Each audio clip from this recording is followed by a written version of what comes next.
Welcome to Wild Breakaway alongside Tom Chorski. I'm Audra Martin. The Colorado Avalanche came into this game tonight missing two of their star players in Matt Duchene and Gabriel Landeskog. It didn't seem to matter much, especially in the third period when they rallied off 3 unanswered goals to grab the 3-2 come from behind win over the Wild. And this one is going to sting because the Wild could have definitely used these 2 points. Well, it stings anytime you've got a 2-goal lead going into the third period, as the Minnesota Wild did. But in the first part of the game, it looked good. The Wild get a power play goal early in the first. Tons of shots on goal. Dubnyk was tremendous when he had to be.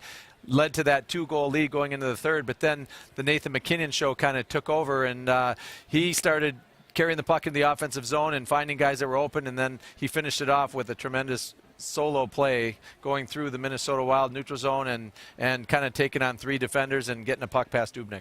Well, here's a look at tonight's final stats. The 2 teams combined for 41 shots on net in the first period. That's a franchise record for the Minnesota Wild. 43 that they had total, the second best effort we've seen from the Wild so far this season. Unfortunately, they still couldn't get the W here tonight in St. Paul. 1 for 2 on the power play for the Avalanche, 1 for 4 for the Wild. Colorado certainly using their weight and their size to their advantage. 27 hits tonight. Here is Minnesota Wild head coach Bruce Boudreau following the tough loss. You know, you can't win in this league every night 1-0, 2-1. You got to be able to forecheck, and you got to be able to fight to get inside them, and there's loose pucks there. If you want to score, you got to get it. And then when you have a lead, you have to be able to defend all 3 of those goals. I mean, if we had a TV here, I could show you exactly where we did things that we're not supposed to be doing. Here's a look at what's next for the Wild. They have a quick trip to Dallas to take on the Stars Monday. It's a 7 o'clock start time for Wild Live, 7:30 puck drop. But of course, it's a Dallas Stars team neck and neck with the Wild in the standings. Both teams suffering losses tonight, so both are going to be hungry. Absolutely, and there you see Tyler Seguin, but they've got another guy named Jamie Benn who's also very good.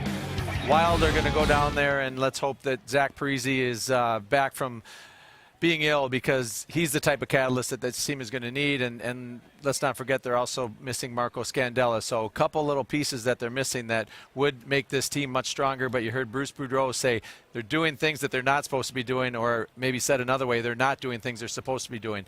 On the goals, I think there was a lot of standing around watching the puck get shot into the goal. So they're going to work on that tomorrow, and as you said, go down, be hungry, and try to get 2 points on the road. These 2 teams are deadlocked, 19 points each. We'll see who can pull ahead Monday night. Again, 7 o'clock is when we get things started for Wild Live right here on Fox Sports North. In the meantime, for Tom Chorski, I'm Audra Martin. Thanks for joining us on tonight's Wild Breakaway.